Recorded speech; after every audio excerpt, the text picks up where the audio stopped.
आप लोगों को कई बार बताया है, 3 चीज मुख्य है। क्या? एक परमात्मा, दूसरा आत्मा, ठीक है, और तीसरी है माया। ये 3 चीज मुख्य है, अनादि है ये, तो इनका कोई आदि अंत नहीं है, अनादि है। ठीक है, तो अब क्या है, ये जीव जो है, जो आत्मा जो है, ये परमपिता परमात्मा का अंश है। अब ये माइंड की भाषा में बोलने के लिए उसको अंश कहा जाता है। उसके लिए कोई भाषा नहीं है, मतलब वो कोई टुकड़ा नहीं है कि उसको कोई काट दे। जैसे मतलब सूर्य की किरण है, तो सूर्य में असंख्य किरणें हैं। अब सूर्य की किरण को कोई सूर्य से काट नहीं सकता। सूर्य है, किरण है, सूर्य है, उसको उससे अलग नहीं कर सकता। उसी हिसाब से मतलब क्या है कि परमात्मा उसी आत्मा की अंश से, सूर्य की किरण उसका अंश है, उसी हिसाब से आत्मा परमात्मा की अंश है। अब सूर्य की किरण का डायरेक्शन किधर है? सूर्य की किरण का डायरेक्शन जो है वो सूर्य की तरफ नहीं है, वो अंधकार की तरफ है। जिधर अंधेरा है उधर किरण जा रही है, दौड़ रही है। आज से नहीं, जब से सूर्य है उस वक्त से अंधेरे की तरफ दौड़ लगाती जा रही है ना, चलती ही जा रही है। जहां पहुंची वहां अपना जो प्रभाव है, अपना जो गुण है वो छोड़ दिया। मतलब उस किरण का गुण प्रकाश है, तो वहां प्रकाश छोड़ती जा रही है, अंधकार को भगाती जा रही है। तो वो अभी तक चलती जा रही है। उसी हिसाब से लोग क्या है कि परमपिता परमात्मा जो है उसका अंश है ये आत्मा, ये चेतन है, स्पिरिचुअल है। तो क्या है कि इसके मार्ग में अब उसका डायरेक्शन परमात्मा की तरफ अगर हो तो खिल निराला है, लेकिन उसका डायरेक्शन किधर है? उसका डायरेक्शन माया की तरफ है। जैसे सूर्य की किरण का डायरेक्शन अंधकार की तरफ है, उसी हिसाब से आत्मा का जो डायरेक्शन है वो माया की तरफ है। और माया किसको कहते हैं? माया मतलब है जो है नहीं लेकिन नजर आए। मतलब there is no existence of maya, it simply appears, उसको माया कहते हैं। माया का कोई अस्तित्व तो नहीं है ना, लेकिन लगता है, लगती है ऐसा, समझे? तो उसको बोलते हैं इल्यूजन, भ्रम, भ्रांति, है ना। तो उसको बोलते हैं आत्म भ्रांति। आत्म भ्रांति से रोग नहीं कि आत्मा के अंदर ये भ्रांति पैदा हो गई, उसका डायरेक्शन भ्रम की तरफ है ना। जो रियलिटी है, असेंस ऑफ ट्रूथ है, उधर उसका डायरेक्शन नहीं है। रियलिटी की तरफ उसका डायरेक्शन नहीं है। जिधर भ्रम है, जिधर माया है, उधर उसका डायरेक्शन है। ठीक है, तो उधर डायरेक्शन होने से मतलब क्या है कि जो माया है वो मेटीरियल है, जड़ है। आत्मा खुद जो है वो स्पिरिचुअल है, परमपिता परमात्मा सुप्रीम स्पिरिचुअल है। अब माया का मतलब आत्मा का डायरेक्शन माया की तरफ होने से उसके अंदर भ्रांति पैदा होगी। शुरू से ये है, उसके अंदर भ्रांति पैदा होगी, अपने आप को भूल गई हो कि मैं क्या हूं। लेकिन उसका सहज स्वभाव है क्या? आनंद, हैप्पीनेस, खुशी, इसका सहज स्वभाव है। तो विश्व का प्रत्येक जीव, चाहे कोई भी हो, किसी भी योनि में हो, है ना, हर एक का एक ही एम है क्या? आनंद की प्राप्ति, सुख की प्राप्ति।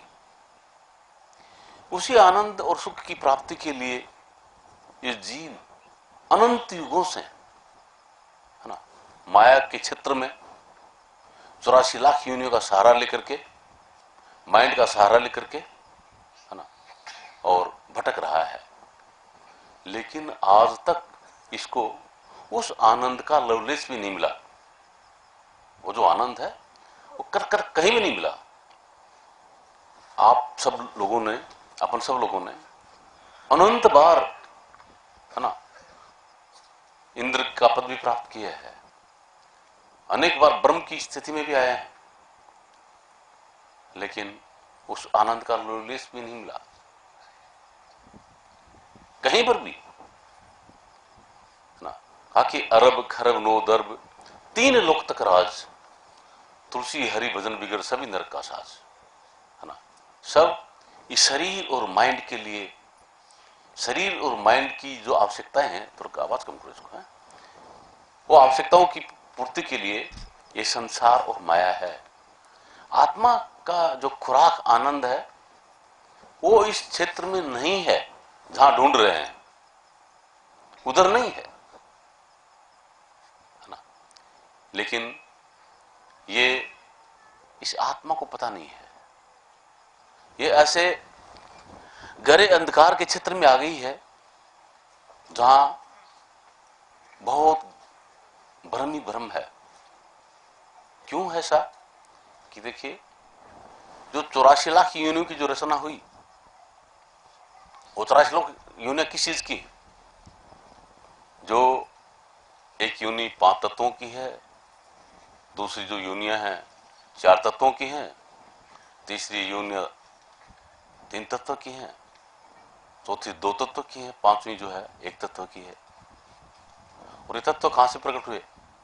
ये प्रकट हुए तमोगुण से, अंधकार से। तम नाम होता है अंधेरे का, डार्कनेस, अंधकार से पैदा हुए हैं। आकाश की उत्पत्ति तमोगुण से प्रकट हुई, आकाश से वायु प्रकट हुआ, वायु से अग्नि प्रकट हुई, अग्नि से जल प्रकट हुआ, जल से पृथ्वी प्रकट हुई, है ना। और इन्हीं 5 तत्वों की 84 लाख योनियां हैं। तो जिनका ओरिजिन जो है वो अंधेरा है, तो उनसे बनने वाली चीज क्या होंगी? वो अंधेरे में होंगी। तो जितनी भी योनियां हैं, है ना, वो अंधकार में है। और उन अंधेरी कोठरियों के अंदर, उन अंधेरे मकानों के अंदर ये जीव, ये आत्मा यात्रा करता रहा है अंधेरे में। और जहां भी अंधकार होगा, जहां अंधेरा होगा, वहां भ्रम होगा, भय होगा। अब रात्रि है, रात्रि में अनेक प्रकार के भय आएंगे। रात्रि में मतलब क्या कि किसी घर भी नहीं जा सकते, जाते हुए भय आएगा, कोई क्या कहेगा। रात्रि में अभी जंगल में नहीं जा पाएंगे, है ना, कि कहीं भूत प्रेत तो नहीं मिल जाए, कोई कुछ तो नहीं मिल जाए। क्यों? रात्रि है। और दिन में मतलब कि शमशान में अगर जल रहा हो तो उसके पास में निकल जाएंगे। जहां प्रकाश है वहां भय नहीं होता, जहां अंधकार है वहां भय होता है। तो ये जीव अनंत युगों से जो अंधेरी कोठरियां हैं, 84 लाख योनियां जो हैं, इन अंधेरी कोठरियों के अंदर अनंत युगों से भटक रहा है। किस लिए? आनंद की तलाश में। लेकिन आज तक इसको उस आनंद का लवलेस भी नहीं मिला। क्यों? कि जहां भटक रहा है, जहां घूम रहा है, वहां है ही नहीं, है ही नहीं वहां। ठीक है, मिले कैसे? कैसे मिल सकता है? तो इसलिए संत ढिंढोरा पीट के कह रहे हैं क्या? कि आनंद के लुटे खजाने भाई सतगुरु के दरबार में, सतगुरु के दरबार में संतों के दरबार में।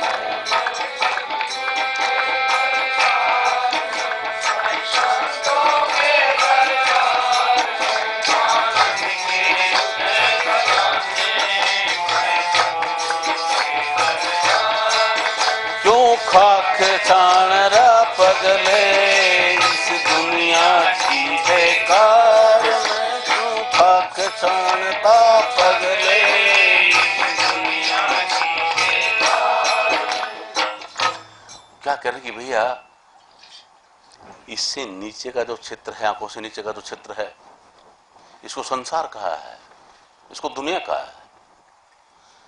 तो ये जीव इससे नीचे के जो क्षेत्र हैं, इन क्षेत्रों के अंदर इसकी प्रेजेंस है, वहां मौजूद है। 9 द्वारों के जरिए, है ना, माइंड का सहारा लेकर के, और बाहर इसका विजन है, बाहर की तरफ इसकी दृष्टि है, उधर देख रहा है, समझे। तो यहां कैसे मिल सकता है ही नहीं। अनंत युगों से ऐसी घटना घटती आ रही है। तो संत क्या कहते हैं कि भैया कि जो तिलमाही तेल है, जो चकमक में आग, अरे तेरा प्रीतम तुझ में है, जाग सके तो जाग। कि जिस चीज की तलाश में तू भटक रहा है वो कहीं बाहर नहीं है, वो तेरे ही पास में, तेरे अंदर है। तो तेरा कौन? ये शरीर के लिए नहीं कहा है कि शरीर में है, ऐसा नहीं कर रहे हैं, है, लेकिन संतों का इशारा शरीर से नहीं है, तुझ में, मतलब खुद तुम कौन हो उसमें है। कहा कि आत्म माही राम, राम माही आत्म, समझे गुरुमुख प्यारा। कि ये जो आत्मा है इसके अंदर परमात्मा है। आत्म माही राम, आत्मा में ही परमात्मा है, परमात्मा में आत्मा है। आत्म माही राम, राम माही आत्म। वो परमात्मा, वो आनंद कहां है? आत्मा में ही है, अपने खुद में ही है, माया में नहीं, खुद में है। ढूंढ माया में रहस्य नहीं मिला। कहा कि जैसे तरंग ढूंढे जल को, कपड़ा ढूंढे सूत, जीव ढूंढे ब्रह्म को, तो तीनों उत के उत। तरंग पानी में उठने वाली, पानी के ऊपर जो तरंग है, वो अगर जल को ढूंढने के लिए कहीं जाए, कपड़ा ढूंढे सूत, कपड़ा ये जो सूत से बना हुआ है, ये अगर कहीं सूत को ढूंढ रहा है, जीव ढूंढे ब्रह्म को, जीव अगर ब्रह्म को कहीं ढूंढ रहा है, तो इसका मतलब कि तीनों ही भ्रमित हैं, उनको अपना पता नहीं है। अगर अपना पता हो तो तरंग वो खुद जल है, कपड़ा खुद सूत है, और जीव खुद ब्रह्म है। लेकिन अपना पता नहीं होने की वजह से ये माया के अंदर भटक रहे हैं, माया में उसको ढूंढ रहे हैं। तो संत यही इशारा करते क्या कि आत्म मही राम, राम मही आत्म, समझे गुरुमुख प्यारा। भैया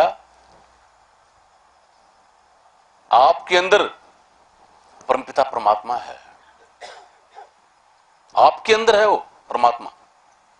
तो आप अपने आप को जानिए। सबसे पहले आप अपने आप को जानिए कि आप इस चीज का निर्णय कीजिए कि आप कौन हैं। अभी आप अपने आप को नहीं जानते हैं कि अपन कौन है, स्वयं कौन है अपन, समझे। ये 5 तत्व का पुतला जो साथ में लिए घूम रहे हैं, ये किराए का मकान है, ये अपन नहीं है, ये अपन नहीं है। ये किराए का मकान है, चंद दिनों के लिए मिला है, इसका किराया बेअंत किराया अपन दे रहे हैं। एक श्वास की कीमत 3 लाख का मोल है, और 21,606 श्वास रोजाना इसका किराया दे रहे हैं। संसार के अंदर अगर कोई भी मकान दुकान आप किराए लोगे तो 1000 रुपए, लाख रुपए, करोड़ रुपए, अरब रुपए, खरब रुपए दिन के हिसाब से मिल सकती है। लेकिन ये जो मकान है इसका जबरदस्त किराया है, 3 लाख का मोल एक श्वास की कीमत, और 21,606 श्वास रोजाना इसका किराया दे रहे हैं। ऐसा जबरदस्त किराए का मकान है ये अपन खुद नहीं है। लेकिन भ्रम क्या है? अपने अपने आप को यही मान लिया कि मैं यही हूं, ये शरीर मैं ही हूं, है ना। संत ढिंढोरा पीट पीट करके कहते हैं कि भैया ये आप नहीं हैं, ये एक मकान है, किराए का मकान है ना, इसमें आप रहते हैं, ठीक है, इसमें आप रह रहे हैं, आप नहीं हैं। आपने मान लिया कि मैं हूं, ये भ्रम है, ये किराए का मकान है। फिर इसके अंदर जो माइंड है वो 3 गुणों से भरपूर है, समझे, वो भी मेटीरियल है, वो भी आप नहीं है। आपने मान लिया क्या कि मैं गरीब हूं, मैं अमीर हूं, मैं बच्चा हूं, मैं बूढ़ा हूं, है ना। गुरु महाराज कहते कि नहीं भैया, ये तेरी स्थिति नहीं है। हाकि ओंकार कुदरत निरंकारी, सब में खिले आप खिलारी, न सरभंगी न ब्रह्मचारी, न पुरुष न खुसरा नारी, न ज्ञानी न ध्यानी भाई, न मूर्ख न चत्र कहाई, न बालक न व्रत कहावे, रूप न रेख दृष्टि न आवे, न वह जंगम न वह योगी, आप पे आप रसना रस भोगी, सर्वव्यापी सबसे न्यारा, ऐसी लीला है अपरंपरा, ज्योति स्वरूप की धारी, दास रविदास कहे ब्रह्मचारी। सतगुरु रविदास महाराज कहते हैं कि भैया आपका स्वरूप चेतन है, आप स्पिरिचुअल हैं, आप मेटीरियल नहीं हैं। ये शरीर मेटीरियल है, ये माइंड मेटीरियल है, समझे, आप स्पिरिचुअल हैं। आपसे सत्ता पा करके ये शरीर चेतन हो रहा है, आपसे सत्ता पा करके ये माइंड चेतन हो रहा है। अगर आप, जैसे ये बल्ब जल रहे हैं, ये करंट से सत्ता पा करके प्रकाश दे रहे हैं, इनमें स्वयं में प्रकाश नहीं है, करंट की मौजूदगी से इसका प्रकाश प्रकट हो रहा है। इस बल्ब की प्रकृति है, इस बल्ब का नेचर है प्रकाश देना। कब देगा? जब इसके अंदर करंट मौजूद हो, समझे। करंट प्रकाश नहीं दे रहा है, करंट का नेचर प्रकाश देना नहीं है। करंट की मौजूदगी मात्र से जिस इंस्ट्रूमेंट में करंट मौजूद हो जाता है, उस इंस्ट्रूमेंट के जो गुण हैं वो प्रकट हो जाते हैं। उसी हिसाब से हम लोग क्या है कि इस चेतन की मौजूदगी मात्र से कि जिस इंस्ट्रूमेंट में चला गया उसके गुण प्रकट हो जाते हैं। अब माइंड में चला गया तो माइंड के अंदर रजोगुण, तमोगुण, सत्वगुण, जो तीनों गुण है वो प्रकट हो जाते हैं। अब शरीर में है तो शरीर के अंदर जो शरीर की प्रकृति है वो प्रकट होती है ना। जो 5 तत्वों की प्रकृति वो प्रकट होती है, जो शरीर के विषय वो प्रकट होते हैं, क्योंकि इसमें करंट मौजूद है। और यही करंट जो अभी अंधेरे में पड़ा है, गु मतलब अंधकार, अंधकार में पड़ा हुआ ये करंट है ना, और अंधकार के अंदर एक्टिविटी करवा रहा है। यही करंट अगर रिट्रेस कर दिया जाए और कहां पहुंचा दिया जाए, सतगुरु के दरबार में, इसी करंट को, इसी लाइफ करंट को जो पूरी बॉडी के अंदर व्याप्त है ना, इसको रिट्रेस करके और जहां सतगुरु का दरबार है, जहां सतगुरु हैं, वहां पहुंचा दी जाए। तो सतगुरु कहां? ये इस आसन पे बैठे, ये नहीं, ये भी 5 तत्व का पुतला है,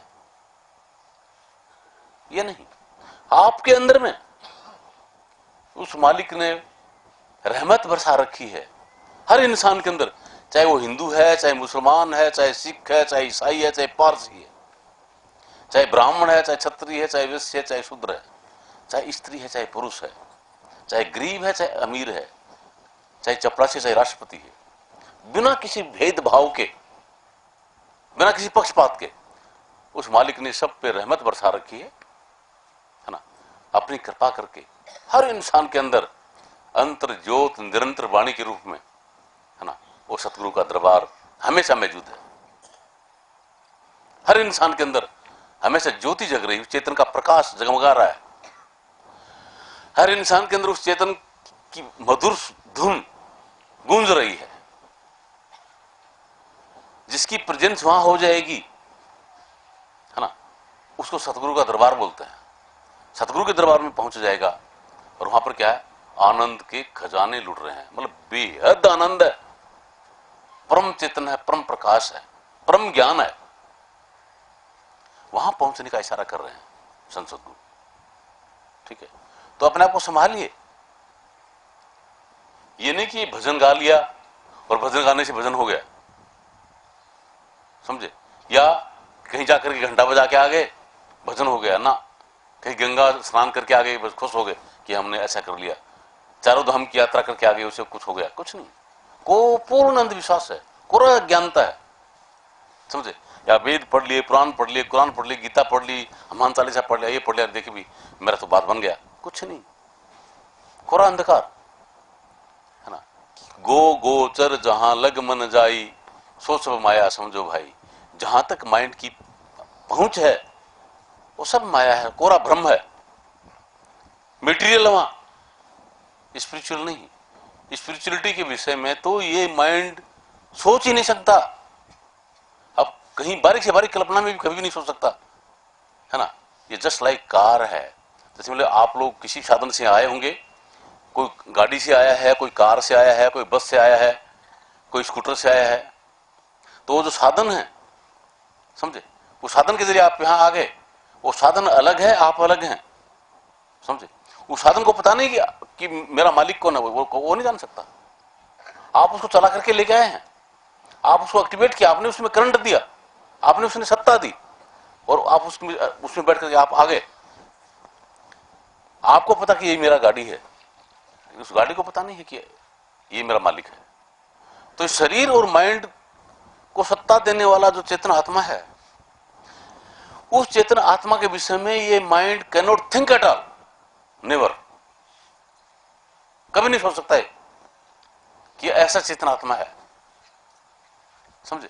ये नहीं सोच सकेगा, कितना भी इसको बारीक से बारीक कल्पना करे, कभी नहीं सोच सकेगा। इसलिए सतगुरु कबीर साहब के वक्त का दृष्टांत है कि एक कोई पंडित था, वो वेद पुराण आदि वगैरह पढ़ करके काफी विद्वान बन गया, और उस इलाके में जितने भी विद्वान थे उन विद्वानों को सबको विद्वता में हरा दिया। हरा करके अपने घर पे आया, अपनी माता को बोलते कि माता, अब तू मेरे को सर्वजीत बोलेगी कि मैंने सबको जीत लिया है ना। सर्वजीत कहा करेगी कि यहाँ पे कोई भी ऐसा विद्वान नहीं जो मेरे को विद्वता में हरा सके, मैंने सबको हरा दिया है, सबको जीत लिया है। तो उसकी माता जो थी सतगुरु कबीर साहब की शिष्या थी, है ना। उसको पता था कि चीज बिल्कुल निराली है, सतगुरु महाराज का उपदेश था। वो बोलते बेटा तूने किसी को नहीं जीता, तेरे को भ्रम हुआ है, यहीं पे सतगुरु कबीर साहब मौजूद हैं, जाओ उनके पास में जाओ, तब तेरा भ्रम दूर होगा। उसने क्या किया कि जितने उसके पास शास्त्र थे, वेद पुराण आदि जो कुछ भी था, वो सब एक बैलगाड़ी में लाद लिया और सोचा कि उनसे गुरु महाराज से जाकर के शास्त्र संगत बात करेंगे। चल दिया वहां, बैलगाड़ी लेकर के उनके घर के सामने आया, और सतगुरु कबीर साहब की पुत्री कमाली जो थी वो बाहर खड़ी थी। उनको बोलता कबीर साहब का घर यही है। तो कमाली तुरंत समझ गई कि ये कोई पंडित है और बैलगाड़ी लाकर किसी में शास्त्र वगैरह रखे हुए हैं, तो गुरु महाराज से शास्त्रार्थ करने के लिए आया होगा, ठीक है। तो कमाली बोलती है कि अरे भैया, कबीर का घर अगम में, तहां सिलगली गैल, पाउन टिके पपील का पंडित ला दे बैल, है ना। क्या कि कबीर का घर अगम में, कि कबीर साहब का जो घर है वो यहां नहीं है, अगम में है, मतलब जहां पे शरीर और माइंड की पहुंच नहीं है। ये शरीर और माइंड वहां नहीं जा सकते, वहां पर सतगुरु कबीर साहब का घर है अगम में। तहां सिलगिली गैल, और वहां जाने का जो रास्ता है वो बहुत फिसलना है ना। और क्या है कि अगर चींटी भी पांव रख दे तो वो फिसल के नीचे गिर जाए, तो वो बैलगाड़ी लेके जाएगा। कबीर साहब के घर में बैलगाड़ी लग जा सकता है। मतलब उनका कहने का मतलब क्या था कि मेरे भाई, जब माइंड सीज हो जाता है, when there is no hindrance in mind, in the seized condition of mind, है ना, जब माइंड में किसी प्रकार का कोई विचार नहीं रहता है, तब सतगुरु महाराज के दरबार में जाते हैं, और तो वेदों का, शास्त्रों का ज्ञान तेरे ऊपर छा करके, इसको याद रख करके और वो विचार करके तो वहां जा सकता है? कभी नहीं, समझे। तो इसलिए कहा है कि मुझे वेद पुराण कुरान से क्या, मुझे सत्य का पाठ पढ़ा दे कोई, मुझे मंदिर मस्जिद जाना नहीं, मेरे अंतर ज्योत जगा दे कोई, ठीक है। क्या कि जो सत्य है वो वेद में, पुराण में, कुरान में, बाइबल में, इनमें नहीं मिलेगा, वो आपके अंदर मिलेगा। तो कहते कि मुझे वेद, पुराण, कुरान से क्या, मुझे सत्य का पाठ पढ़ा दे कोई, कि मेरे अंतर में जो ज्योति है उसको जगा दे, अपने आप को पढ़ने की कला मुझे बता दे कि मैं अपने आप को कैसे पढ़ूं। मुझे मंदिर मस्जिद जाना नहीं, मेरे अंतर ज्योत जगा दे कोई। मुझे मंदिर मस्जिद में नहीं जाना है ना, अपने आप में जाना है, ताकि अंतर में अंतर ज्योत निरंतर वाणी जो है वहां पे मेरी मौजूदगी हो जाए। क्योंकि वो किसी मन गढ़ंत चीज नहीं है। मंदिर इस माइंड ने बनाया, मस्जिद इस माइंड ने बनाया, वेद इस माइंड ने बनाया, पुराण, कुरान, शास्त्र जो कुछ भी बनाया सब माइंड की रचना है और माइंड के लिए है। माइंड से समझने की का प्रयास कर किया जाता है ना। और जो रियलिटी है that is beyond mind, one can not think at all. सत्य ऐसा है, तो ये माइंड कैसे पहुंचेगा वहां? समझे? तो माइंड वहां पहुंच नहीं सकता। तो इसलिए क्या है, इसके अंदर में ही, अपने शरीर के अंदर में ही जो चीज अपने से बिछुड़ गई वो क्या है, आत्मा के आंख और कान, सूरत और निरत। वो सूरत और निरत जो हैं वो अभी कहां लगे हैं, वो इस माया की तरफ लगे हैं। जिधर माया है उधर लगे हैं। अब आप यहां ध्यान किया, आपको घर दिखाई दे रहा है,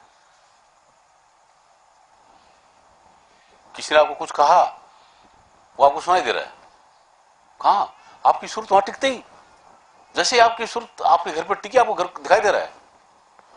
किसी ने कोई शब्द कहा और उसके ऊपर आपकी सूरत टिकते आपको वो सुनाई दे रहा है कि उसने क्या बोला था। समझे? ऐसा है, बाहर हो रहा है। तो ध्यान वहां टिका हुआ है, सूरत और नृत्य अपना वहां टिका हुआ है, बाहर टिका हुआ है। ये जैसे बाहर टिका हुआ ऐसा का ऐसा अंदर में टिक जाए। कहां? जहां अंतर ज्योत निरंतर वाणी, जहां हमेशा ज्योति जग रही है, जहां हमेशा वो अखंड धुन, वो स्पिरिचुअल डिवाइन वाणी जो हो रही है वहां टिक जाए। वो मन गणंत नहीं है, माइंड की बनाई हुई नहीं है, वो परमपिता परमात्मा की रहमत बरस रही है सबके अंदर, हर इंसान के अंदर। वो चाहे किसी भी जाति का है, किसी भी धर्म का है, किसी भी पद का है, चाहे काला है, गोरा है, लंगड़ा है, लूला है, स्त्री है, चाहे पुरुष है, कुछ कोई भी है ना, वो परमपिता परमात्मा ने अपनी रहमत बरसा रखी है हर इंसान के अंदर। उसी को अखंड पाठ कहते हैं, उसी को अखंड धुन कहते हैं, उसी को अखंड नमाज कहते हैं, उसी को अखंड आरती कहते हैं। समझे? अगर आपकी प्रेजेंस वहां हो गई तो आपकी अखंड आरती भी वहां हो रही है, अखंड नमाज पढ़ी जा रही है, अखंड पाठ पढ़ा जा रहा है, जो भी नाम आप दीजिए, अखंड प्रार्थना, वो सब आपके अंदर में हो रहा है। वहां पर मौजूद होने के लिए हर शब्द, जो भी शब्द आप कहोगे, संतों की जो वाणियां हैं वो उसी की तरफ इशारा कर रही हैं। ये इंसान अपने अंदर में जाकर के उस शब्द के अंदर, उस अंतर ज्योत निरंतर वाणी के अंदर अपने आप की मौजूदगी कर, है ना, तो तब तेरा भ्रम दूर होगा। कहते कि कहे नानक बिन आपा सीने मिटे न भ्रम की काई, कि जब तक आप अपने आप को नहीं पहचानोगे, अपने आप को नहीं जानोगे, तब तक आपका भ्रम हट ही नहीं सकता। कितना भी आप विद्वान बन जाएंगे, कितने भी आदिल फाजिल हो जाएंगे, कभी भी आपकी शंकाएं दूर नहीं होंगी, भ्रम कभी नहीं मिट सकेगा। और जैसे ही आप उस अंतर ज्योत निरंतर वाणी में मौजूद हुए, है ना, अपने आप वो अमृत झलकेगा, आपको सेल्फ रियलाइजेशन होगा कि मैं खुद क्या हूं, है ना। जब सेल्फ रियलाइजेशन होगा तो आपका भय खत्म हो जाएगा। अभी आपको भय है कि मैं मर जाऊंगा, इसलिए हमेशा भयभीत हैं। और वहां जब जाएंगे, जब सेल्फ का रियलाइजेशन होगा तो पता लगेगा क्या, कि there is no death of self, death is a of the self. कि खुद की कभी मृत्यु है ही नहीं, कभी जन्मा ही नहीं, मरेगा कैसे? कभी नहीं जन्मा, हमेशा से था, आज और हमेशा रहेगा। वो सत्य आपन खुद है, वो खुद है अपन। ये शरीर आज से 60 साल पहले नहीं था, समझे? और ये 60 साल बाद में रहेगा भी नहीं, गारंटी है। ठीक है, तो ये शरीर अपन कैसे हो सकते हैं, समझे। आज जो माइंड है ये पहले नहीं था, आगे नहीं रहेगा, ये तो अवस्था के हिसाब से बदलता है। स्टेट ऑफ माइंड जो है ये क्या है, एनवायरमेंट के हिसाब से चेंज होता है। जो चीज बदलती है सत्य नहीं होता। अब मेरे सामने अगर मेरी बेटी आ जाए तो मैं बाप बन के बैठ जाऊंगा कि मैं बाप हूं। अगर बेटे की बहू आ जाए तो मैं ससुर बन के बैठ जाऊंगा। पत्नी सामने आ जाए तो पति बन के बैठ जाऊंगा। और मेरी माँ, काकी, ताई आके बैठ जाए तो मैं बेटा बन के बैठ जाऊंगा। तो मैं कौन हूं? मैं बेटा हूं कि ससुर हूं कि बाप हूं कि क्या हूं मैं? अरे जी, ये स्टेट ऑफ माइंड है, आप नहीं है। ये जैसा एनवायरनमेंट आपके सामने हुआ उस तरीके से आपके माइंड की जो अवस्था वो बदल गई है ना। तो जो बदलता है वो सत्य हो सकता क्या? सत्य किसको बोलते हैं? जो कभी नहीं बदले, जो कभी नहीं बदले वो सत्य है, समझे। तो आप सत्य हैं, आप कभी नहीं बदल सकते, समझे। जैसे कहते हैं एक ओंकार सतनाम कर्ता पुरख निर्भव निर्वैर अकाल मूर्त अजून शंभु सतगुरु प्रसाद जप आद सत जुगाद सत है भी सच नानक होसी भी सच, कि वो आप है, ऐसा परमात्मा है। और उसी परमपिता परमात्मा के आप नूर हैं। अपने आप को जगाइए, अंधेरे में मत रखिए, समझे। फालतू के अंधविश्वास में मत पड़िए, समझे। जिसको आप जो मानते हैं, बार बार आप लोगों को बताया गया है कि भूत प्रेत देवी देवता ये आपकी मन की कल्पना है, ये आपके माइंड की रचना है, ठीक है। मन ही देवी देवता, मन ही भूत प्रेत, यही मन हर हो जाता है जब करे प्रेम सुचेत, समझे। ये ही अपनी कल्पना से जो घटता है वो बन जाता है। मतलब as you think so you become.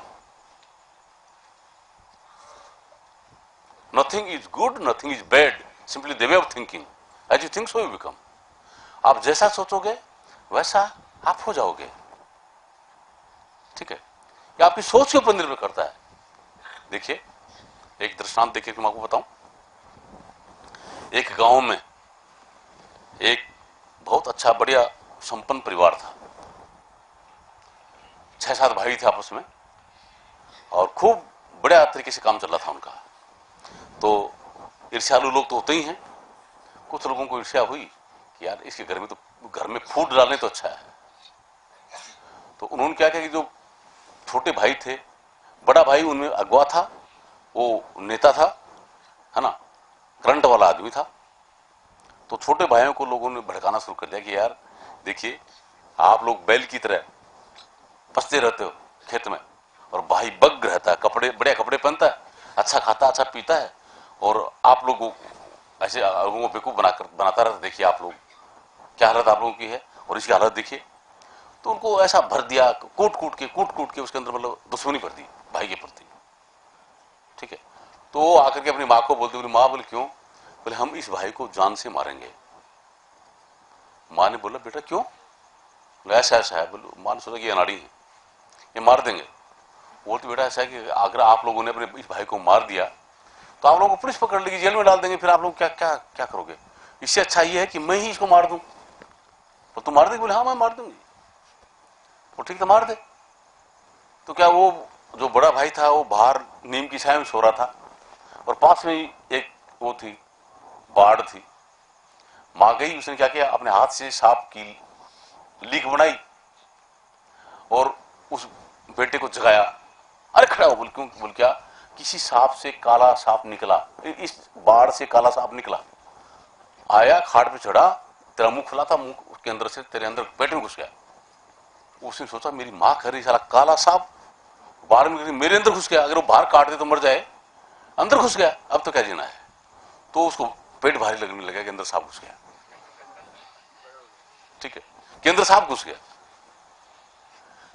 हो गया भ्रम, उसको वोमिट आने लग गई, वोमिट शुरू हो गई, ठीक है, और चिंता में डूब गया कि साला सांप अंदर में घुस गया, अब तो जीना तो मुश्किल है। उसी में वो मतलब धीरे धीरे धीरे धीरे के एकदम तुझ गया, एकदम कमजोर हो गया। इतने में क्या हुआ कि वो भाई वगैरह जो थे, पहले तो मतलब भाई की, बड़े भाई की जब करामात थी तो उनको कोई कुछ कहता नहीं था। उनके जो डांगर वांगर थे बिना छिक्की के और ऐसे ही जाया करते थे, कोई बोलने वाला नहीं था। और अब छिक्की लगा करके भी वो ले जाए तो भी दाने लेते कि तुम्हारे बाप का खेत है रामदादा, तुम्हारे खेत डांगर कैसे ले गए, रोजाना डांट पड़े उधर से, है ना। तो उन्होंने सोचा भाई में कोई करामात थी यार, भाई बीमार होने के बाद में तो अपनी हालत ही बुरी हो गई, आज तो अपने गांव में रहना ही मुश्किल हो गया, क्या हो गया है। ठीक है, तो जाकर के अपनी माँ को बोलते, बोले माँ, बोले क्यों, कि हमारा तो जीना मुश्किल हो गया। बोले क्या हुआ, बोले भाई में कोई करामात थी, है ना।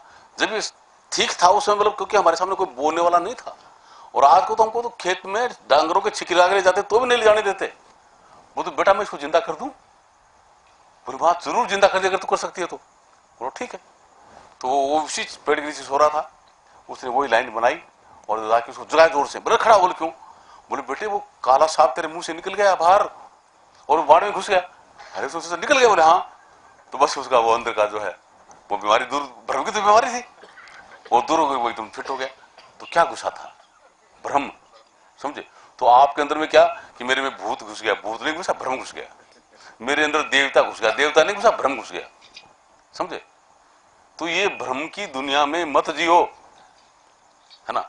सत्य यह है कि आपके अंदर परमपिता परमात्मा मौजूद है, उसके अंदर आप मौजूद हो जाओ। परमपिता परमात्मा आपके अंदर मौजूद है, उस परमपिता परमात्मा में मौजूद हो जाओ।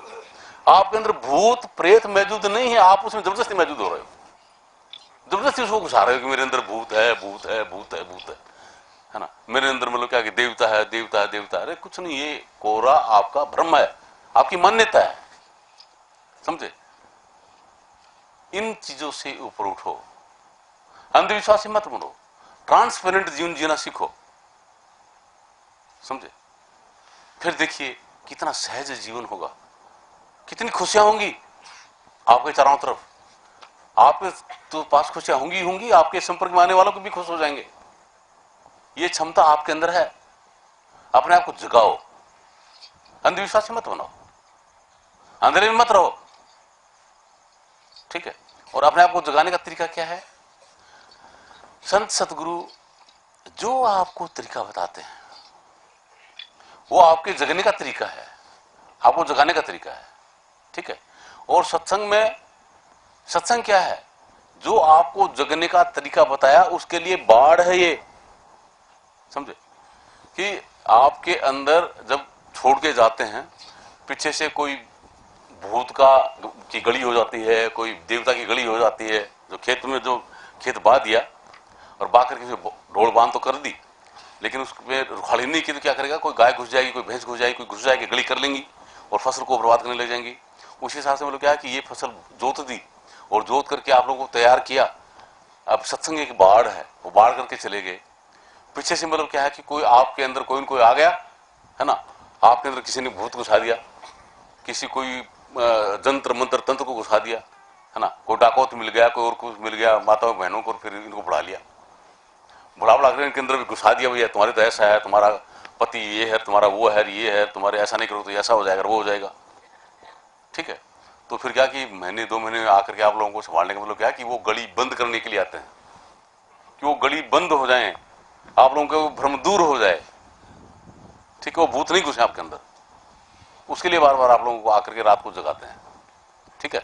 इसमें भाई बहनों को अगर तकलीफ हो रही तो मुझे माफ करना, ठीक है, इसके लिए आता हूं भाई। अपने आप को सचेत करो। और जो सर्व रोगों की औषध नाम, सभी बीमारियों को, सभी भ्रमों को दूर करने की दवा क्या है, नाम। जो आपको नाम दिया उसका अभ्यास करो, अंतर में वो नाम जो है उसको प्रकट करो। कहा कि जब सतगुरु प्रसन्न हो दे नाम का दान, दीन हो हृदय धरो करो नाम पहचान। नाम आप लोगों को बताया वो नहीं है, समझे। नाम आपके अंदर में मौजूद है, जिसको कोई बोल नहीं सकता, पढ़ नहीं सकता, लिख नहीं सकता। वो ताकत है, पावर है, वो आपके अंदर में है, उसकी पहचान करनी है इस नाम के जरिए, है ना। ये मतलब क्या है कि ये एक पता है, ये एड्रेस है ना। एड्रेस क्या लिखा, यहां से नाम लिखा कि मेरा नाम लिख दिया, नाम लिख करके देखिए A 141 Paras, new Kamal Kunj, Ayush road, Chandkheda, Ahmedabad, ये एक एड्रेस है, समझे। वो कागज पे लिख 141 लिख करके अगर आप उसमें बैठोगे, बरसात आएगी, उसके ये 141 मकान जो है उस कागज पे है क्या, उसे बैठ सकते हो क्या? कागज पे बैठ कर 141 लिख करके उसमें बैठ गए, है ना, पारस, न्यू कमल कुंज, आयुष रोड, चांदखेड़ा, तो आप बरसात से बच जाओगे क्या? धूप से बच जाओगे? नहीं ना। तो कागज के ऊपर लिखा हुआ एड्रेस है, वो तो उस एड्रेस को क्या है कि लिख करके कागज को आप जैसे ही लेटर बॉक्स में डालोगे तो वो वहां पहुंच जाएगा, समझे। जहां पहुंचेगा वहां ये 141 है, समझ नहीं है? ये 141 पारस, न्यू कमल कुंज, आयुष रोड, चांदखेड़ा, अहमदाबाद, वो कहां है? जहां पे वो लेटर पहुंचेगा वो वहां है।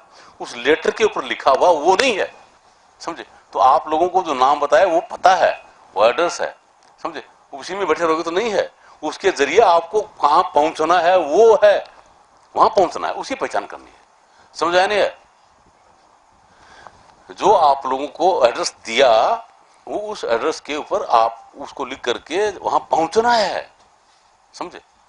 जहां पहुंचोगे तो वो नाम कोई भाषा नहीं है ना।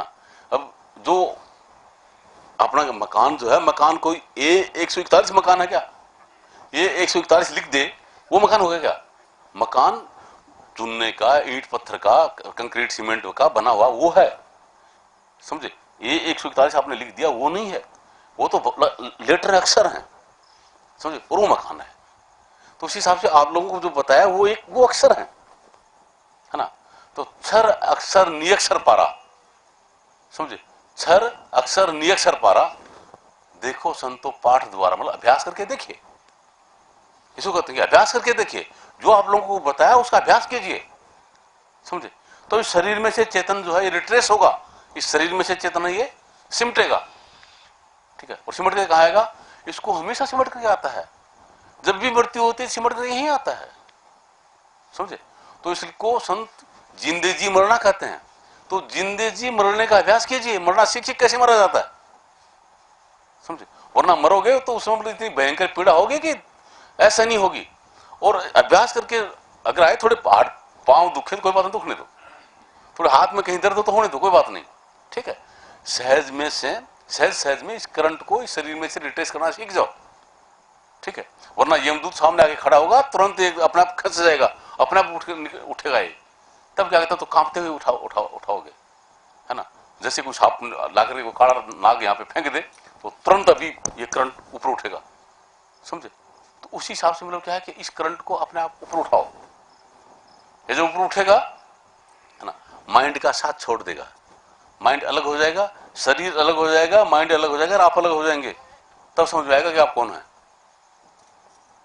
इस शरीर से आप अलग हो जाएंगे, इस माइंड से आप अलग हो जाएंगे, इस शरीर से आप अनंत युगों से अलग होते आए हैं। एक शरीर छोड़ा दूसरे में आ गए, दूसरा छोड़ा तीसरे में आ गए, तीसरा छोड़ा चौथे में आए, है ना। अनेक बार मनुष्य शरीर धारण किया है, अनेक बार इंद्र बने, अनेक बार ब्रह्मा बने, अनेक बार विष्णु बने, अनेक बार शिव बने, समझे। ये तो धारण किया आपने, अनेक बार धारण किया है, समझे। ये नहीं है आप, समझे। ये धारण करने से बात नहीं बनेगी, आप ये नहीं है। आप जो हैं उसकी पहचान करने के लिए मतलब क्या है, इसको छोड़ना पड़ेगा, अलग होना पड़ेगा इससे, ठीक है। अब माइंड जब से आपको मिला उसमें से लेकर आज तक उसकी गांठ आपके साथ में बंधी हुई है, वो रस्सा बंधा हुआ है, वो रस्सा खुला नहीं है। उस रस्से को खोलना, उसको बोलते हैं अभ्यास, भजन में बैठना। वो भजन से खुलता है। जैसे भजन करोगे तो माइंड जाएगा माया में, उसका स्वभाव है कि गो गोचर जहां लग मन जाई सो सब माया समझो भाई। गो मतलब इंद्रियां, गोचर मतलब उनमें विचरण करने वाला माइंड। जहां भी जाएगा, जब भी जाएगा, कहां जाएगा? माया में। ये तो माया में जाएगा, ठीक है। फिर चेतन कहां जाएगा? ये चेतन इस अंदर में परमपिता परमात्मा का सच्चा नाम जो है उसमें आकर्षण है, अट्रैक्शन है, अपने आप खींच लेगा उसको। आप आइए तो सही, यहां एक बार लाइए इसको, है ना। क्योंकि आपका कनेक्शन काल का कट करके परमपिता परमात्मा के साथ में, उस नाम के साथ में कनेक्शन हो गया है, उसको नामदान बोलते हैं। नामदान वही चीज होती है। वरना 5 नाम तो आप भी बता दो, किसी को नहीं बता सकते क्या? या तो ही राजा ले मैं गुरु मुनि मित्रों, है ना, ठीक है, बस बुला के उसको बताइए, हो गया काम। ऐसे ही अगर होता तो फिर बात क्या होती, समझे? उसके लिए सत्ता की जरूरत होती है, पावर की जरूरत होती है, तब उसका उस इस्तेमाल करने से फिर उसका असर होता है। ठीक है, क्या था, वीर सिंह भागेला सतगुरु कबीर साहब के पास में आया, ठीक है, और कबीर साहब के पास में आकर के बोलता है कि मेरे को नाम दे दीजिए। तो सतगुरु महाराज ने कहा भाई ऐसा है, राम राम कराया कर। बोलो वो तो हम करते ही हैं। बोलो नहीं, तू करता है उससे बात नहीं, मैं कहता हूं ना, अब कराया कर, तब उसका असर होगा। इसमें क्या फर्क पड़ता है? बोले हाँ फर्क पड़ता है। बोले तो आप कहें चाहे मैं कहूं। बोले अच्छा। बोले हाँ। तो बोले किसी दिन मैं बताऊंगा। तो एक दिन क्या करा, वो वीर सिंह भागेला अपनी कचड़ी लगा कर बैठे हुए थे, सतगुरु कबीर साहब पहुंच गए। पहुंचते जाते ही मतलब क्या कहते हैं, घुसते ही वीर सिंह भागेला की तरफ अंगुली करके कि अरेस्ट हिम, मतलब वीर सिंह भागेला को गिरफ्तार कर लो। तो सब कबीर साहब के मुंह की तरफ देख रहे हैं कि क्या क्या कर रहे। ठीक है, कबीर साहब ने एक बार कहा, 2 बार कहा, 3 बार, 4 बार, 5 बार कहा, तो वीर सिंह बघेला को गुस्सा आया। तो वीर सिंह बघेला ने कहा कि अरेस्ट हिम, कबीर साहब की तरफ कहा कि इसको गिरफ्तार कर लो। तो सिपाही खड़े होकर तुरंत कबीर साहब को पकड़ लिया। कबीर साहब ने कहा कि मैं ये तो बताना चाह रहा था तेरे को। क्या? कि जो शब्द तैने बोला वही मैंने बोला, मैं भी वही बोल रहा था। क्या? कि इसको गिरफ्तार कर लो, अरेस्ट हिम, मतलब इस वीर सिंह बघेला को पकड़ लो, गिरफ्तार कर लो, मैं ये शब्द बोल रहा था। लेकिन मेरे अंदर आपको अरेस्ट कराने की पावर नहीं है। मैं कितनी बार भी बोलूं आपको कोई अरेस्ट नहीं करेगा, समझे? और आपके पास में अरेस्ट कराने की पावर है, समझे? तो आपने कहा कि अरेस्ट हिम, तो मेरे को तुरंत पकड़ लिया। तो उसी हिसाब से हमारे पास में परमपिता परमात्मा के नाम की पावर है, समझे? वो नाम हम देंगे तो उस नाम के अंदर पावर है, उस नाम से आपका चेतन जरूर उठेगा, समझे? और वही नाम अगर आप किसी को बताएंगे, कुछ नहीं होगा, कुछ नहीं होगा, है, समझे? वो ताकत होती है। तो उस ताकत के हिसाब से वो काल का कनेक्शन कटा हुआ होता है, अभ्यास करने की जरूरत है। ठीक है, वो किसको करना है? वो आप लोगों को करना है, जिसको ना मिला उसको अभ्यास करना है। कि जैसे एक स्टूडेंट को आजिल फाजिल होना है, आईएएस का एग्जाम देना है या कुछ भी करना है, तो उसको अपने बाप को कहे कि मेरे बदले में आप तैयारी कर ले, बाबा तुम तैयारी कर ले, तो बात बन जाएगी क्या? किसको तैयारी करनी पड़ेगी? जिसको एग्जाम देना है उसको तैयारी करनी पड़ेगी ना, समझे? तो अब या इतना गहरा नहीं समझो, यूं समझ लो कि अब आप लोगों को भूख लगी है, ठीक है, और मैं खा लेता हूं, यार आप लोगों को क्या खाओगे, तो मैं खा लेता हूं, आप लोग भूख मिट जाएगी क्या? नहीं ना। आपकी भूख मिटाने के लिए आपको ही खाना खाना पड़ेगा, समझे? अब खाना तो आपके सामने परोस सकते हैं, भाई ये खाना खा लो, वो तो रख सकते हैं, खाना तो आपको पड़ेगा ना। तो उसी हिसाब से क्या कि वो परमपिता परमात्मा का नाम, वो सत्ता आपके सामने रख सकते हैं, ये है वो सत्ता, ठीक है। अब उसका इस्तेमाल आप लोगों को करना पड़ेगा। मेरे करने से होता तो कभी करवा देता, मेरे जेब में होता ना मैं तुरंत देता था, ये ले, ऐसा नहीं हो, ठीक है। वो आप लोगों को ही करना पड़ेगा। आप अंधेरे में मत रहना कि महाराज जी कर लेंगे हमारा बात बन जाएगा, कुछ नहीं, आपको ही करना पड़ेगा। हाँ, आप लोगों को जहां दिक्कत आए वहां पे मैं मौजूद हूं, जहां भी दिक्कत आए वहां पे मौजूद हूं, वहां बताएंगे हाँ ये ऐसे हुआ, ठीक है। और वो उसके लिए अहमदाबाद आने की भी जरूरत नहीं, मुझे भी आने की जरूरत नहीं, हमेशा आपके पास में, आप कभी भी बात कीजिए, टेलीफोन से नहीं, कभी देखो आप बात करें, मोबाइल नंबर लिख लो और मोबाइल से पूछें, इसकी जरूरत नहीं, समझे? वो सुपर स्पिरिचुअल मोबाइल है और आपके पास में ही है, ठीक है। आप वहां बात कीजिए, आपको हर चीज का जवाब मिलेगा, समझे? लेकिन वो बात आपको करनी है, माइंड को नहीं, माइंड से नहीं होगी वो, ये तो माइंड का खेल है, ये माइंड की बात है, समझे? माइंड भी मेटेरियल, ये भी मेटेरियल, ये इससे बात होती है। लेकिन वो आप भी स्पिरिचुअल, सदगुरु भी स्पिरिचुअल, परमात्मा भी स्पिरिचुअल, वो उसकी बात करने के लिए आप अपनी स्पिरिचुअलिटी को प्रकट कीजिए, समझे? तब बात होगी, ठीक है। तो जगाओ अपने आप को, जगाओ, अभी सोए हुए हो, ठीक है। इसलिए गुरु महाराज, और वो जगने का क्या है, गुरु महाराज क्या कर रहे हैं, गुरु नानक साहब कहते हैं कि जागो रे जिन जागना, अब जागरण की बारी, कि जिसको भी जगना है उसको जगने की ये वक्त है, ये बारी है, अब जगन की बारी। कब फिर क्या सोवे जागे नान का, तो सोवे लंबे पांव पसारी। जब लंबे पांव पसार हुए उस समय जगोगे तो क्या फायदा, अभी जगो, यही वक्त, वेला साधो, यही वक्त, यही वेला, यही वक्त है जगने का, ठीक है। ये रंग डालने वाले अनेक प्रकार के रंग डालते हैं, है ना। कोई आपके अंदर दुश्मनी का रंग डालेगा, दुश्मनी सिखाएगा, कोई मित्रता का रंग डालेगा, कोई कमाई का रंग डालेगा, है ना, कोई लोभ का रंग डालेगा, कोई मोह का रंग डालेगा, समझे। सतगुरु का जो रंग है, सतगुरु के साथ में आप लोगों का संबंध किस चीज के लिए है, कोई संसारिक व्यवहार के लिए है, संसारिक व्यवहार के लिए तो नहीं है कि महाराज जी मारो स्वरूप पटे ना आशीर्वाद दे दो, माफ करना भैया, समझे। ऐसे आशीर्वाद से कुछ नहीं होगा, उसको पढ़ना पड़ेगा, ठीक है। सतगुरु के साथ में संबंध परमपिता परमात्मा के प्रेम के लिए होना चाहिए। सतगुरु याद आते ही परमात्मा याद आना चाहिए, समझे। तो सतगुरु वो रंग डालते हैं, कौन सा, परमपिता परमात्मा के प्रेम का रंग डालते हैं, माइंड की डायरेक्शन चेंज करते हैं।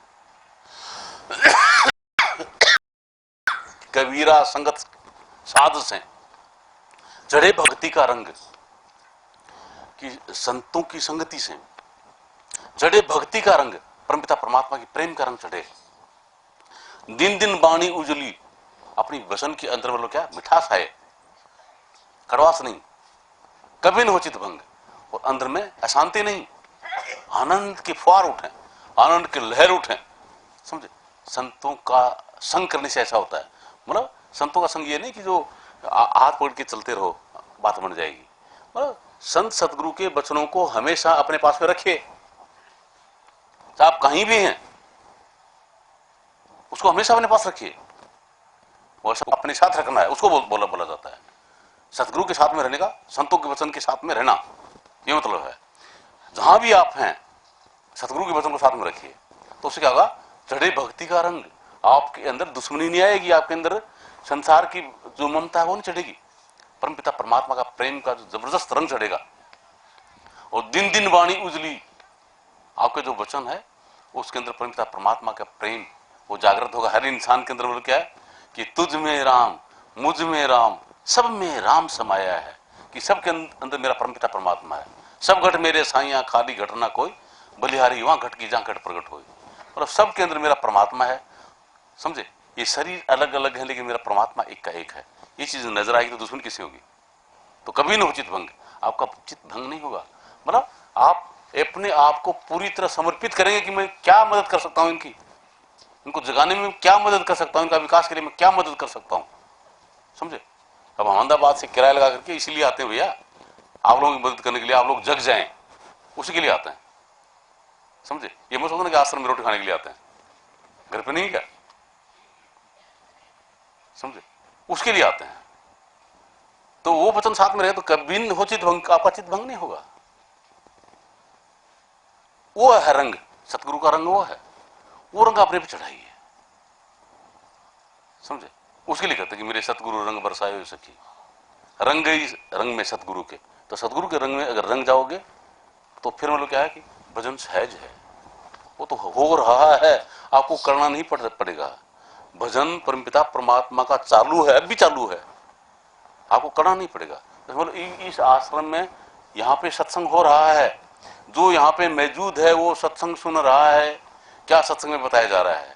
और जो यहाँ मौजूद नहीं है ना, रोड पे जा रहा है या नारसिंहानी में कोई सो रहा है या मुकुंदगढ़ में कोई सो रहा है, समझे, उसको क्या पता कि सत्संग में क्या हो रहा है। सत्संग तो यही हो रहा है, जो यहाँ मौजूद है वो उसको जान पाएगा। तो सतगुरु के वचन में जो मौजूद है, सतगुरु जहाँ अंतर ज्योत निरंतर वाणी जहाँ मौजूद है, वो जहाँ मौजूद होगा उसको उस चीज का अनुभव होगा। और वहां मौजूद नहीं होकर के कोई घर पे मौजूद है तो घर का अनुभव होगा, मकान में मौजूद तो मकान का होगा, दुकान में मौजूद तो दुकान का होगा, ऑफिस में मौजूद तो ऑफिस का अनुभव होगा, है ना। और जो वहां मौजूद होगा उसको वो अनुभव होगा, ठीक है। तो वो सतगुरु का रंग है। देखिए आप लोगों को कई बार बताया मेरे भाई देखिए, अगर आप अपने घर पे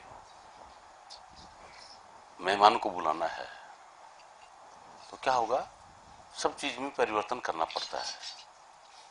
आप अगर मोट की रोटी भी खा रहे हैं तो अगर मेहमान आ रहे हैं तो क्या करेंगे, कुछ अच्छी चीज लाने की कोशिश करेंगे, भाई गेहूं लाया जाए, चावल लाया जाए, अच्छी सब्जी लाया जाए, करेंगे ना व्यवस्था।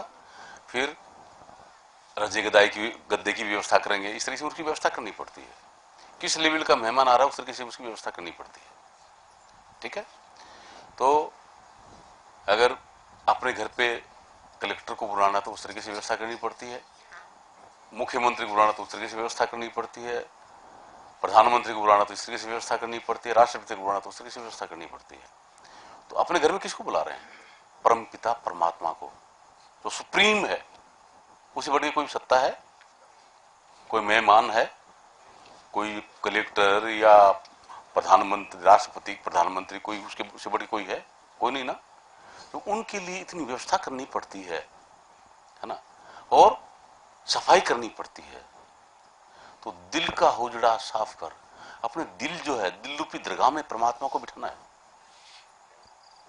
तो इसके अंदर क्या है, गंदगी को हटाना पड़ेगा, राग को, द्वेष को, इन सब को हटाना पड़ेगा वहां से। ठीक है, जो कचरा भरा है इस कचरे को वहां से हटाना पड़ेगा। किसको बिठाना है, मालिक को, परमात्मा को। इसमें ये नहीं कि ये मेरा काका है, मेरी ताई है, मेरी बहन है, मेरा माँ है, मेरा बाप है, उसको नहीं, कि इन सब के अंदर मेरा परमपिता परमात्मा मौजूद है, उसको बिठाना पड़ेगा, है ना। मेरा परमात्मा है ये, उसको परमात्मा मान करके उस भाव से आपको लेना पड़ेगा, है ना। फिर आपकी जितनी भी चतुराई सब भग जाएगी, जो भी गंदगी है सब दूर हो जाएगी अपने आप, है ना। आपके बुरे विचार हो ही नहीं सकते। ये मान लिया कि इसमें मेरा परमात्मा है, मेरा परमात्मा है, तो क्या होगा, है ना। नामदेव जो थे, बाटी बना रहे थे,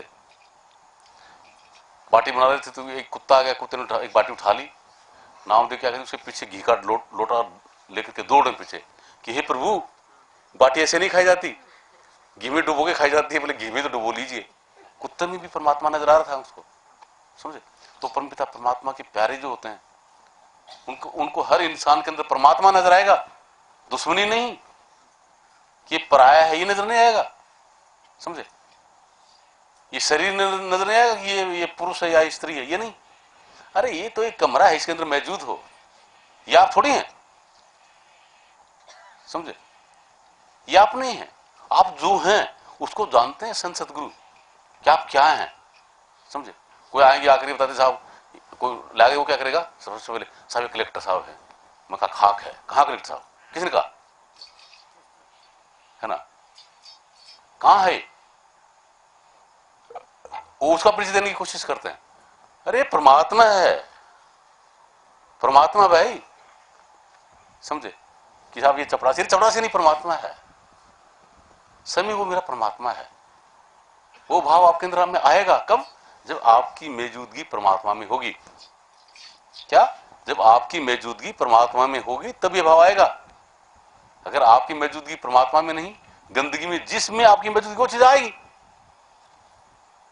ये आप लोगों को कई बार बताया कि देखिए, एक बार अंबाला में सत्संग हो रहा था, गुरु महाराज सत्संग कर रहे थे, और वहां पर मतलब क्या है कि सत्संग करने के बाद गुरु महाराज ने, भाई किसी को कुछ पूछना तो पूछो।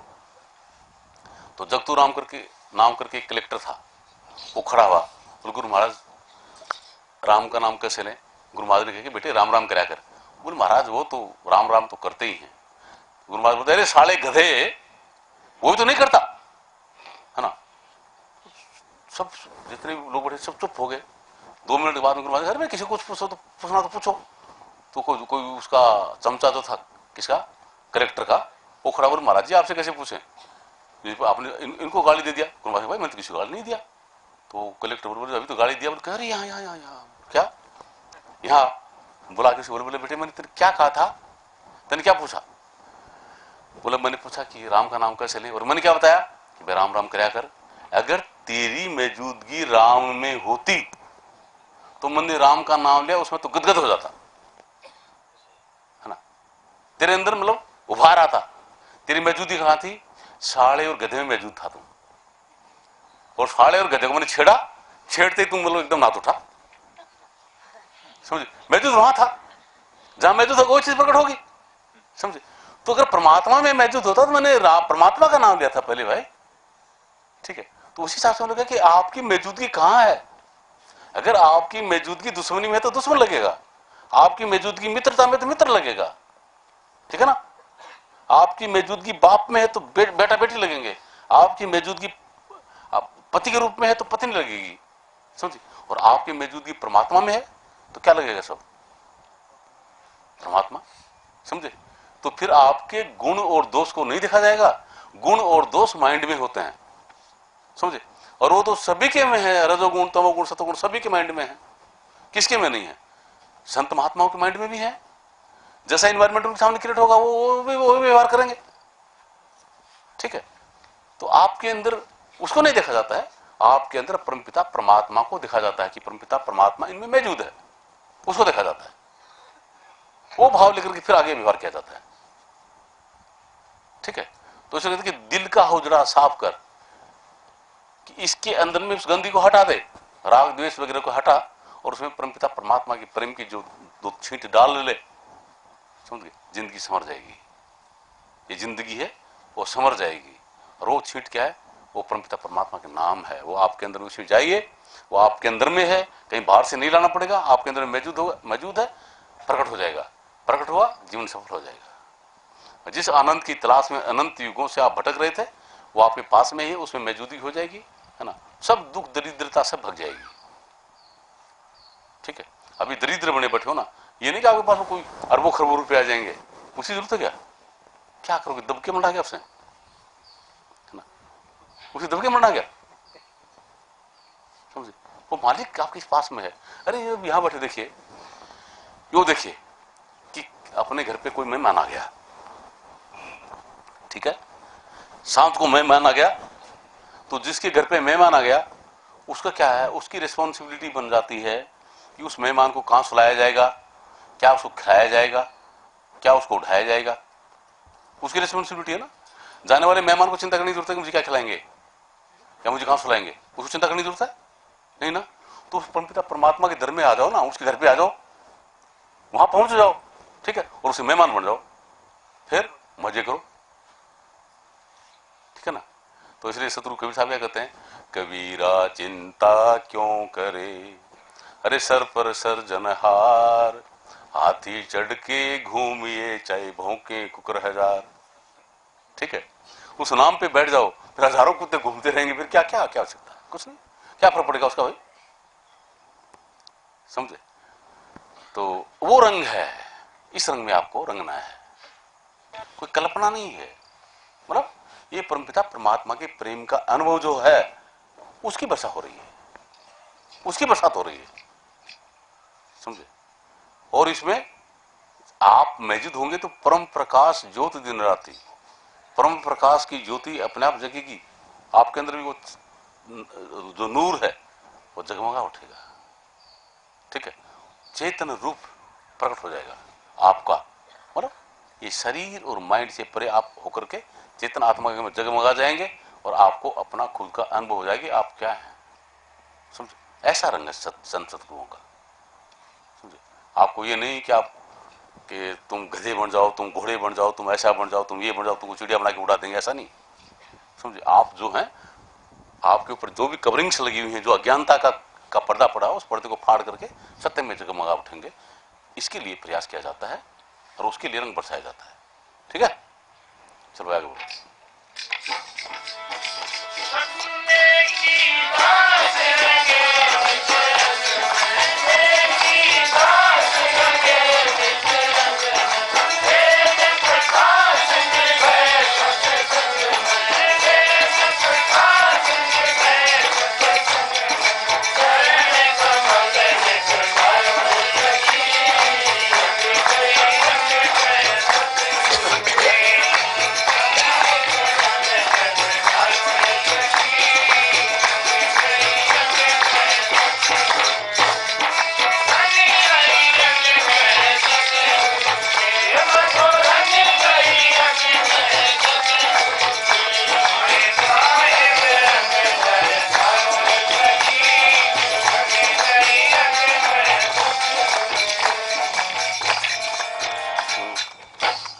कैसा रंग है, इस रंग को लेकर के क्या करोगे भाई? अगम घर चलना है,